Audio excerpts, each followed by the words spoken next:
Nuestro invitado de hoy es Daniel Gursi, ex diputado provincial, ex concejal de Quilmes y referente del PJ quilmeño. Buenas tardes, Daniel, ¿cómo estás? Hola Gustavo, un gusto saludarte a vos, a todo tu equipo y poder sostener esta comunicación para todos los oyentes y televidentes del medio de ustedes. Muchas gracias, Daniel. Primero que nada, quería preguntarte cómo estás llevando la pandemia a nivel personal. Mira, bastante bien porque yo vivo en pareja con una docente universitaria, Erika. Ya llevamos 30 años de matrimonio. Nuestra hija vive en La Plata, también en pareja.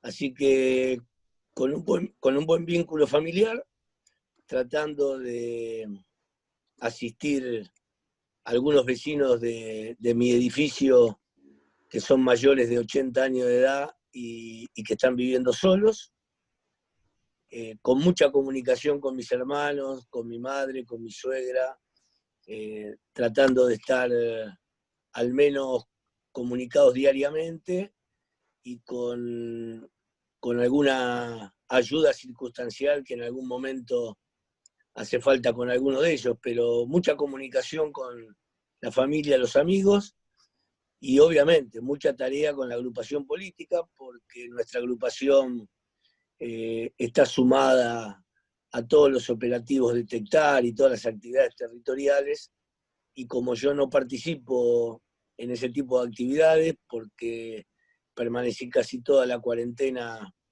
en mi casa, mi asistencia tiene que ver más con escuchar y resolver desde el WhatsApp algunas situaciones que habría que resolverlas en otro momento en forma eh, personalizada.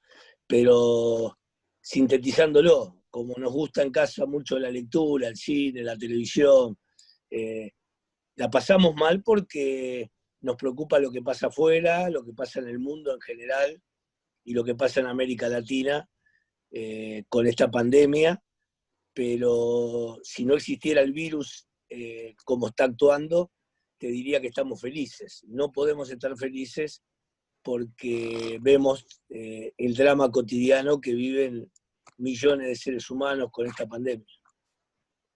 En general se está viendo mucho en los centros eh, mayor circulación de gente en estos días, sobre todo cuando ya pasaron muchos días. ¿Qué análisis haces de esto? Mira, se la tomó muy seriamente la cuarentena a partir del 18, 19, 20 de marzo, cuando fue el primer anuncio del presidente de la Nación. Evidentemente, este último mes hubo mucho relajamiento. Me entero de reuniones que se hacen en casas de familia, amigos, gente que se pone a tomar mate, y se aumenta la cantidad de contagios comunitarios por falta de conciencia. Me parece que podríamos estar mucho mejor si todos volviéramos por lo menos en conductas personales a tomar la responsabilidad que tomamos en el primer anuncio del mes de marzo, donde evidentemente hubo un alto acatamiento y un fuerte acompañamiento también mediático y de todo el arco político y social. Cuando uno escucha a dirigentes como Pichetto cuestionar al infectólogo Cam, ya empiezan a caerse algunas argumentaciones de seriedad. Cualquiera opina sobre un virus novedoso, un virus que sorprendió a la humanidad, que rápidamente la ciencia y la tecnología están tratando de entender y de aportar para darle calidad de vida a nuestra población. Y cuando aparecen referentes de esta característica, diciendo las cosas que dicen, o los energúmenos en el obelisco hace un mes atrás, eh, echándole la culpa a las grandes corporaciones económicas internacionales, o mezclando lo que nos está pasando con el tema del control de la población en el mundo, entramos ya con argumentos que rozan la invisibilidad y evidentemente hay sectores de la población que se relajan y tenemos los números preocupantes de esta semana. Claro. Hay quienes le atribuyen esto, más allá de aquellos que tengan alguna intencionalidad contra la cuarentena, se lo atribuyen a la economía y a la necesidad de la gente de trabajar y hablan un poco de que el relajamiento tiene que ver con esto y con la cantidad de días que va pasando en la cuarentena. ¿Compartís esa lectura? Mira, yo entiendo la preocupación de los comerciantes y los empresarios porque hablo a diario con muchos de ellos, acá en Quilmes, por ejemplo, o familiares míos que tienen pequeños talleres o emprendimientos comerciales, pero si uno analiza la economía del mundo, aún los países que no hicieron cuarentena estricta como nosotros, han visto cómo se derrumbaba la economía y el Producto Bruto Interno. Eh, Vos podés abrir toda la economía tratando de que las actividades no se frenen, pero si la gente se enferma, se muere, ¿quién va a consumir? Vos podés abrir un restaurante, pero yo también, o podemos abrir una sala de teatro, y la pregunta es, ¿quién va a querer sentarse en una butaca o en una silla de un restaurante teniendo al lado alguna persona que está tosiendo, está resfriada, o tiene alguna actitud que uno le resulte un poquito sospechosa?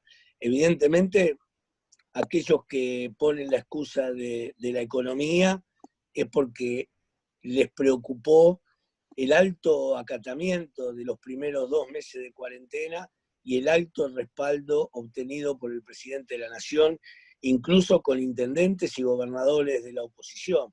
La medida fue una... Yo escuchaba el otro día al doctor Perrone, del Sanatorio Fleni, un médico con mucho reconocimiento internacional, que incluso llegó a decir que él hubiera arrancado antes con la cuarentena, el 1 de marzo, cuando aparecen los primeros casos, el primer caso en Argentina, y que habría que haber suspendido los vuelos, que no habría que haber hecho vuelos de repatriación, porque el avión es un lugar donde se reproduce demasiado la circulación del virus.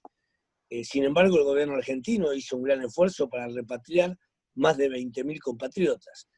Y yo escucho por otro lado a un especialista como Perrone planteando que era conveniente pagarle la estadía y dejarlos en el lugar que estaban. Pero claro, llevamos ya 4 meses de cuarentena, no podés sostener 30.000 argentinos viviendo en el exterior, mirando el techo de un hospedaje.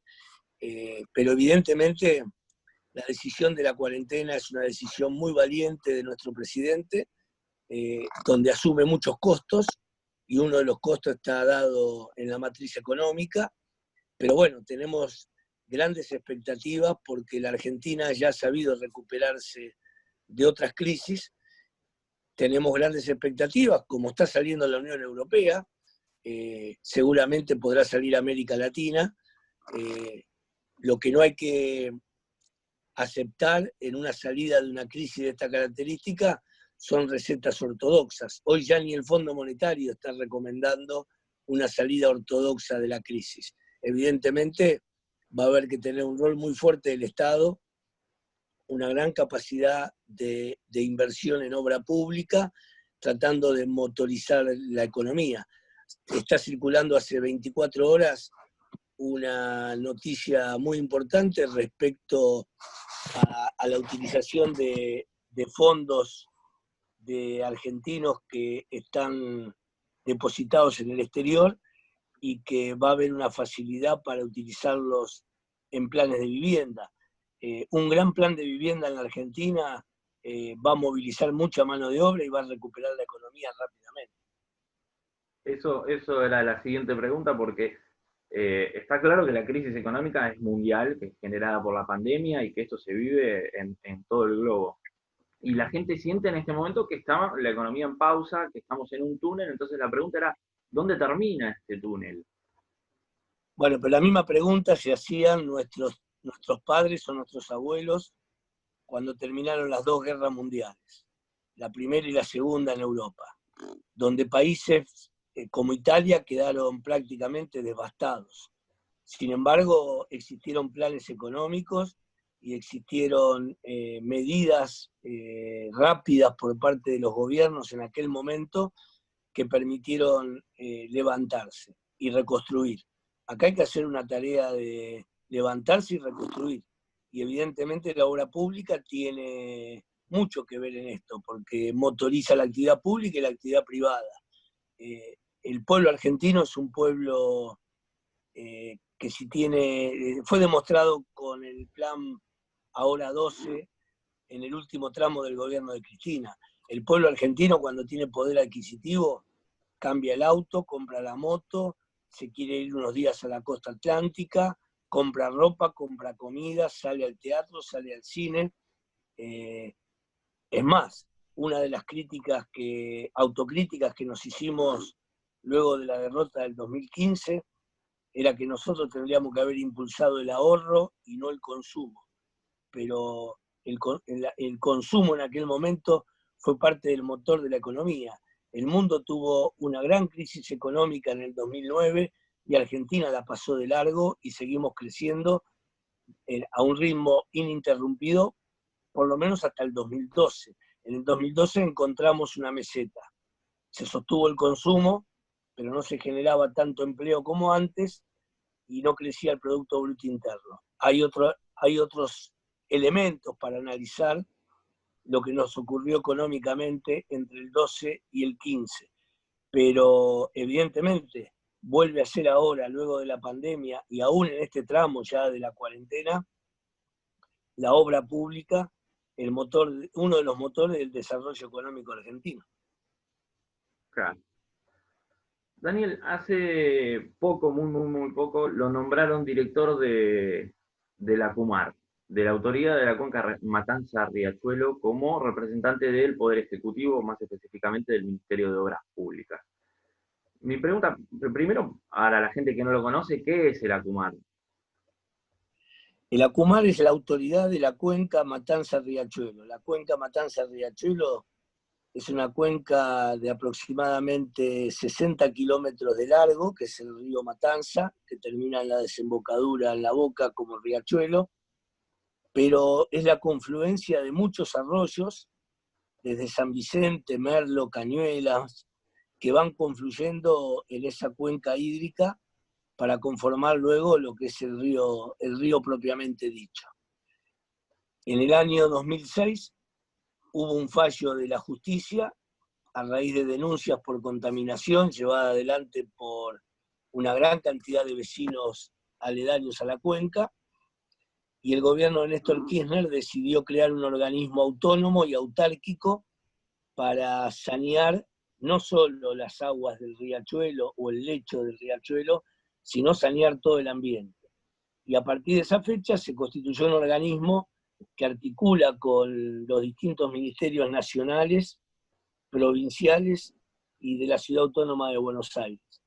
Entre Provincia de Buenos Aires, Ciudad Autónoma y Gobierno Nacional constituyen un ente autárquico con financiamiento propio y se empieza a trabajar en la regulación de los efluentes cloacales, en la regulación de los efluentes industriales, en el monitoreo del agua, en el monitoreo del aire, en el manejo de los residuos sólidos urbanos, en el manejo de reordenamiento urbano de viviendas, y tal es así que en el transcurso de estos 12 años, con sus altibajos, el ACUMAR ha logrado, por ejemplo, construir un camino de sirga a la vera del riachuelo, que si uno lo transita hoy, en la avenida Pellegrini, por ejemplo, en Lanús Avellaneda, o en la avenida que corre paralela al río del lado de la capital, se va a encontrar con un mejoramiento que no es solamente estético, que tiene que ver con lo urbanístico, con eliminar los basurales pegados al río.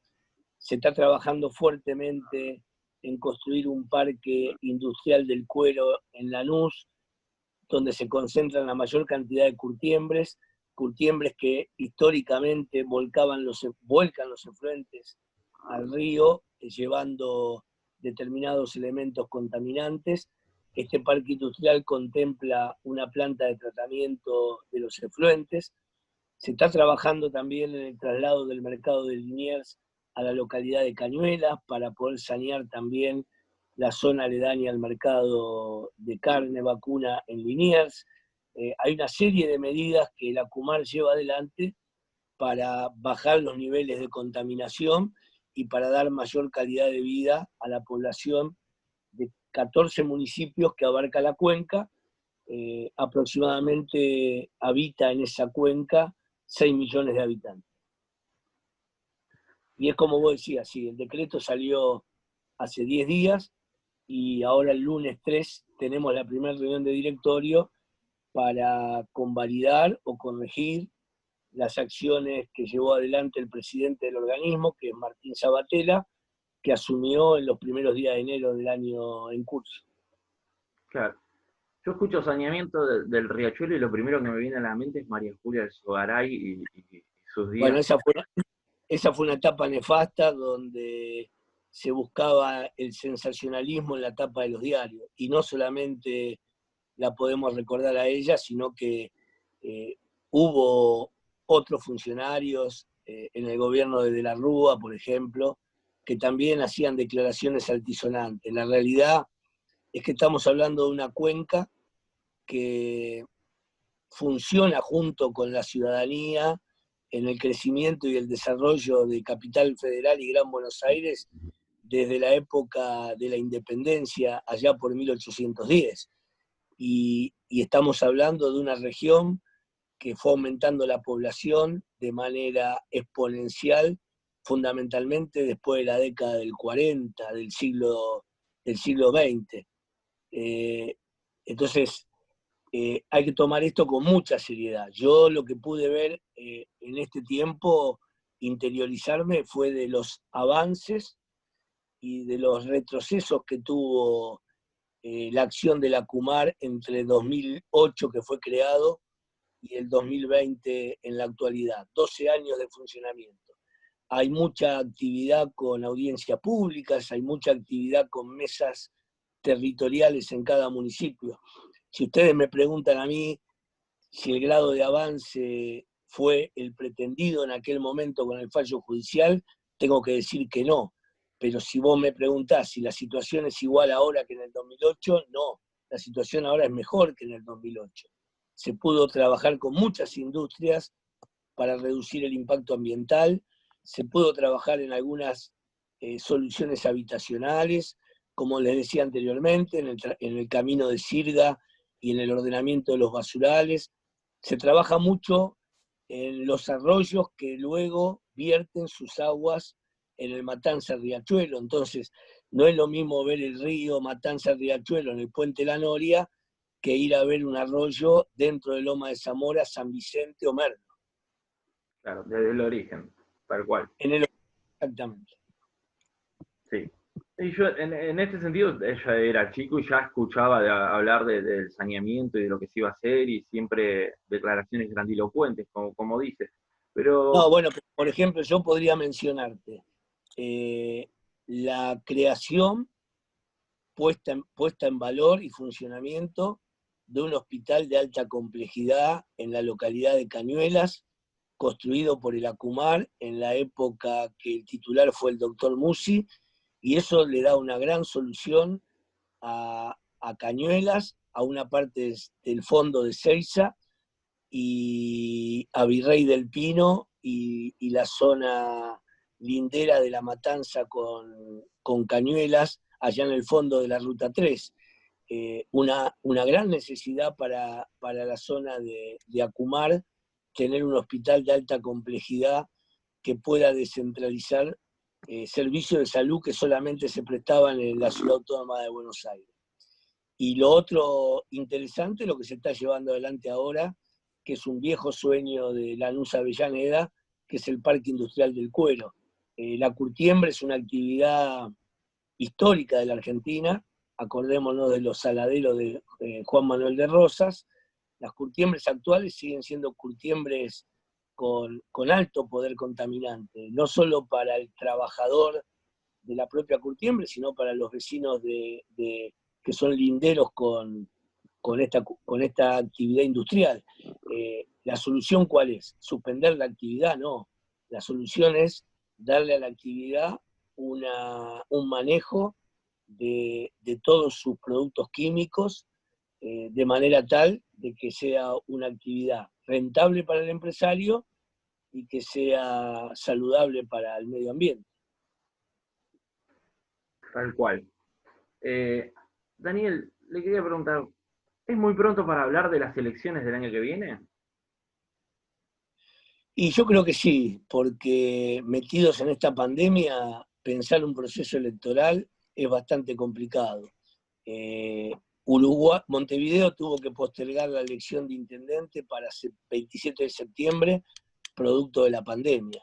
Estados Unidos está ahora en un debate sobre la elección presidencial, producto de la pandemia. Bolivia está en un debate de las mismas características.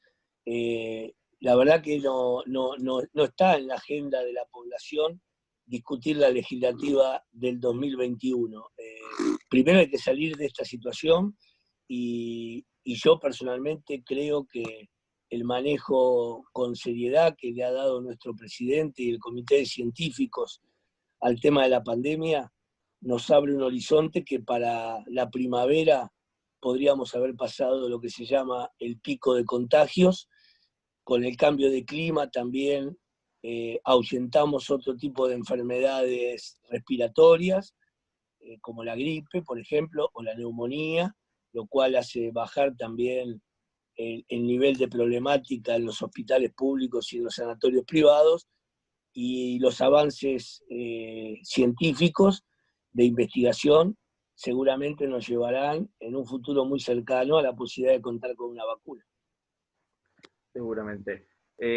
Daniel, le tengo que preguntar, porque en Quilmes, digamos, gobierna hoy una alianza que la encabeza Mayra Mendoza, pero que está conformada por distintos espacios, de los cuales ustedes forman parte de uno. ¿Cuál es la relación Así, diaria de todos estos espacios dentro del gobierno de Quilmes?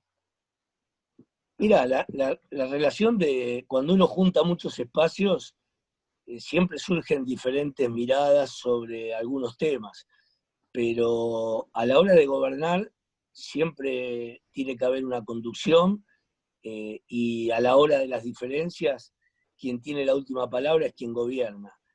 Nosotros ya llevamos 8 meses de gestión, donde compañeros nuestros están en el Consejo Deliberante, en la Delegación de Bernal y en la Secretaría de Servicios Públicos, y lo hacemos con mucho empeño y también con mucha comodidad. Yo personalmente, que estoy fuera de la gestión municipal, tengo un diálogo muy fluido con la mayoría de las secretarías y de los directores. Trato de no llevar las inquietudes mías que recojo a diario al despacho de la intendenta. Trato de solucionarlo en los niveles que corresponde, y la verdad que encontré siempre respuestas respetables, ya sea por sí o por no, o con diferentes puntos de vista, en las distintas temáticas. Quilmes es un distrito muy complejo, con una situación socioeconómica de arrastre, diría yo, de los últimos 20 años, que en lugar de pensar un distrito como puede ser Varela, Berazategui o a la misma Avellaneda, que podemos definirlos como distritos un poco más homogéneos y donde se pueden distinguir 2 o 3 realidades socioeconómicas diferentes. En Quilmes, ya desde la década del 90, con un estudio hecho por un equipo de arquitectura de la provincia de Buenos Aires, se determinaba que era un distrito con 5 estratos socioeconómicos diferentes. Y lo que lo hace más complejo es que estos 5 estratos, en la mayoría de las localidades que componen el distrito, están mezclados. Vos te vas a encontrar un asentamiento ordenado al lado de una villa y al lado de un barrio consolidado. Y a esas 3 realidades las separa solamente una calle. Pero ahí tenés diferentes culturas, diferentes formas de enfocar la vida comunitaria. A ninguno de nosotros se nos escapa que la manera tradicional de encarar la construcción de un barrio lo hacemos con diferentes características. Los descendientes de gallegos, de italianos, o de bolivianos, peruanos o paraguayos. están aquellos conocedores de la albañilería, y están aquellos que deciden comprar una casa en un barrio consolidado con todos los servicios. Quilmes tiene toda esa complejidad.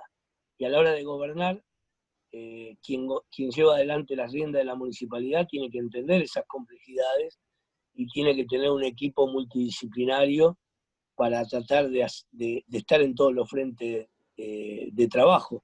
No es lo mismo Quilmes Oeste, donde tenés todos los servicios públicos consolidados, luz, agua, gas, asfalto, cloacas, como zonas de Solano, Bernal Oeste o Espeleta, donde prácticamente faltan todos los servicios.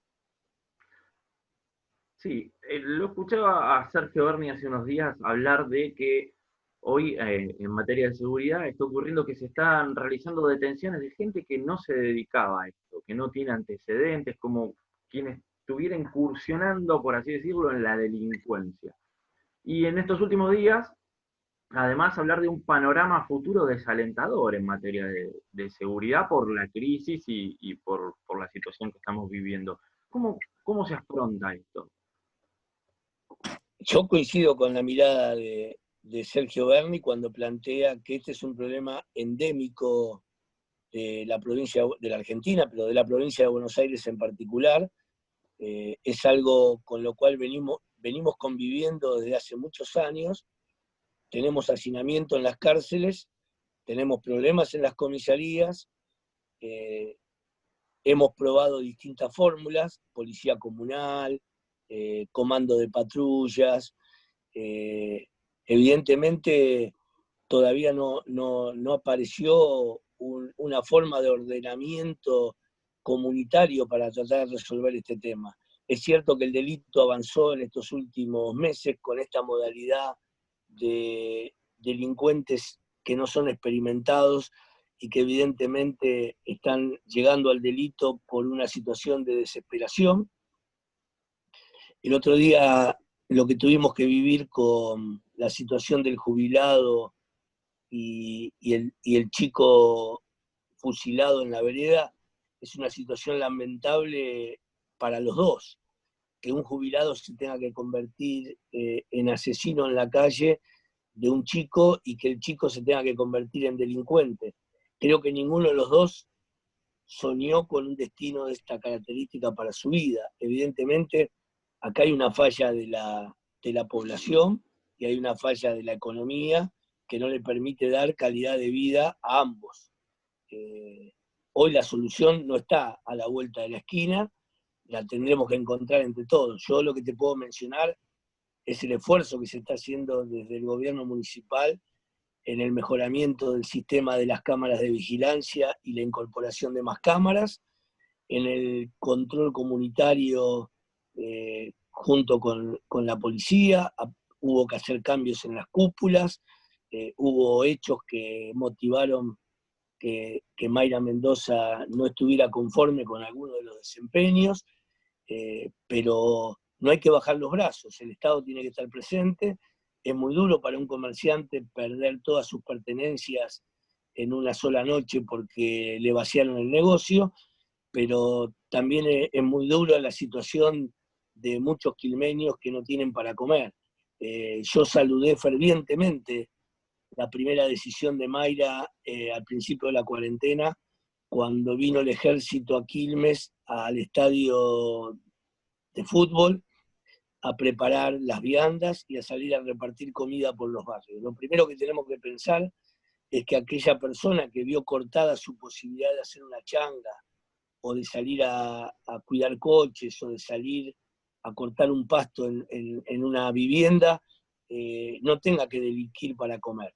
El acceso a los alimentos es fundamental para todos, y que hay que reforzar la seguridad, no me cabe ninguna duda, pero tenemos que a su vez encontrar una salida comunitaria a un problema que es muy complejo, porque Berni hace un diagnóstico correcto, porque conoce el territorio, también conoce la fuerza, las cosas buenas y malas que a veces observamos en la fuerza, y desde la política hay que encontrar un diálogo con la sociedad que permita tener convivencia.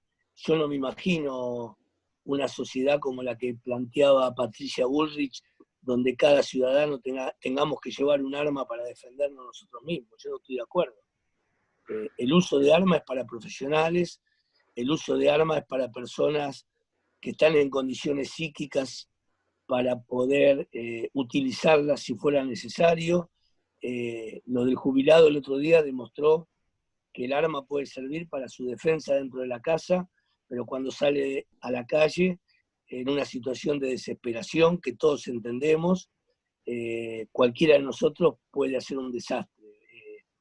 En las discusiones que vemos en la calle con un pequeño accidente de tránsito o en un altercado, no es lo mismo tener a mano un arma y tener un desequilibrio psicológico y usarla que no tener arma en el vehículo. Yo no estoy de acuerdo en el modelo que planteaba la ministra del gobierno de Macri. Creo que hay que hacer un trabajo con la sociedad para encontrar una salida de conjunto a una problemática que se ha vuelto endémica. Sí. Sin dar nombres y sin personalizarlo, se han escuchado muchas voces estos días que salieron del Palacio Municipal, en donde hablan de un maltrato de parte de los medios hacia la gestión quilmeña. ¿Comparte Daniel Gursi esta mirada o cree que pasa por otro lado? No, yo primero que no, yo personalmente no escuché ninguna queja de esas características. Hablo con casi todos los periodistas locales, con los cuales puedo compartir o no alguna mirada sobre alguno de los temas. Pero bueno, la relación de un gobierno municipal con la prensa siempre transita momentos de turbulencias. Yo recuerdo, también sin dar nombre, ¿no? Pero recuerdo periodistas reconocidos de la ciudad, a los cuales quiero y aprecio mucho, estar en el recinto deliberante en otros gobiernos municipales denunciando discriminación por el tema de la pauta. La pauta siempre se usó como un elemento coercitivo o de ayuda a los amigos, y en realidad habría que ir copiando modelos como lo tuvo, por ejemplo, el municipio de Luján en algún momento, que la pauta sea una pauta que tenga algunos parámetros de distribución, que sea pública, que sea de conocimiento de toda la sociedad y que no deje lugar a dudas de premios y castigos. Pero bueno, ese es un trabajo que habrá que hacer, pero los vínculos los establece evidentemente cada periodista y cada medio, y yo creo que en la relación con el gobierno municipal debería estar a salvo de las opiniones que cada medio tenga que vertir sobre una situación determinada. Cambiándole de tema, por último, le pregunto, ¿cuál es la relación que tiene con el jefe de gabinete Cafiero? La relación que tengo yo. Sí, personal. Sí, bueno, somos amigos porque hemos tenido la suerte de compartir muchos años de gobierno juntos en la provincia de Buenos Aires, formando parte del mismo equipo que condujo siempre Martín Ferré, quien fue ministro de Producción y luego secretario general de la Gobernación. Ambos trabajamos con Martín, tanto Santiago como yo. Ahí construimos un vínculo de afecto que terminó derivando en el año 2016, en la apertura de una librería en San Isidro llamada Punto de Encuentro, donde pudimos despuntar el vicio con Santiago de ofrecer buena literatura, buen café, buenos debates. Recuerdo, por ejemplo, la noche que vino Osvaldo Bayer a la librería de San Isidro, donde hicimos una charla debate con casi 60 vecinos de la localidad y pudimos departir con Osvaldo una clase de historia inolvidable. Santiago comparte conmigo esta pasión por los libros, la literatura. ha trabajado mucho en la recopilación de artículos económicos de Antonio Cafiero. Eso se transformó en un libro. Trabajó mucho él con otro primo, con Lolé. Es un primo de Santiago, pero hijo de una hija de Antonio. Por eso no lleva el apellido Cafiero, lleva el apellido Lolé. Tanto Lolé como Santiago recopilaron todos los trabajos de Antonio, que arrancan con un informe que Antonio Cafiero le presenta al entonces presidente Juan Domingo Perón en la primera presidencia del año 46 al 52, y en ese informe le recomienda por qué no había que ingresar al Fondo Monetario Internacional. Ese informe estaba casi olvidado en la Embajada Argentina en Estados Unidos, donde Antonio Cafiero había cumplido su primer tarea pedida por el general Perón, y con ese artículo inicia el libro de la historia económica de los trabajos económicos de Antonio. Ese libro lo editamos nosotros en Punto de Encuentro, en nuestra editorial, y lo íbamos a presentar en la ciudad de Ranchos la misma semana que hubo que suspenderlo porque se venía el anuncio en cualquier momento, y así fue que el día sábado nos sorprendimos con el anuncio de la fórmula Fernández Fernández, que nos da muchísima satisfacción. Y la verdad que verlo a Santiago en el desempeño, por ejemplo, que tuvo ayer en diputados, contestando una gran cantidad de preguntas de los legisladores de todos los sectores políticos, en el caso mío y de muchos amigos, es un motivo de orgullo, porque vemos en Santiago un dirigente político muy formado, muy comprometido, que siempre puso por delante las necesidades de la provincia de Buenos Aires cuando fue funcionario provincial, y ahora los de la nación. Una honestidad a toda prueba, en todos términos, y una formación intelectual de muy buen nivel. Esperemos que se siga desempeñando como lo está haciendo y que le pueda brindar lo mejor de su tiempo a la Argentina. Conoce mucho de desarrollo económico y productivo, se formó muy cercano a las organizaciones tanto gremiales como del sector privado empresarial, con 2 posgrados universitarios. Creo que está en el lugar justo, a una edad que puede brindar la cantidad de horas que le brinda al acompañamiento y a la conducción del Gabinete Nacional junto con Alberto Fernández. Tal cual. Daniel, muchísimas gracias por tu tiempo para esta entrevista. Que tengas muy buenas tardes. Bueno, le agradezco a ustedes y a disposición como siempre. Ha sido Daniel Gursi en entrevista exclusiva para Periódico El Progreso. Yo me despido hasta la próxima semana. Bueno, muchas gracias, Daniel.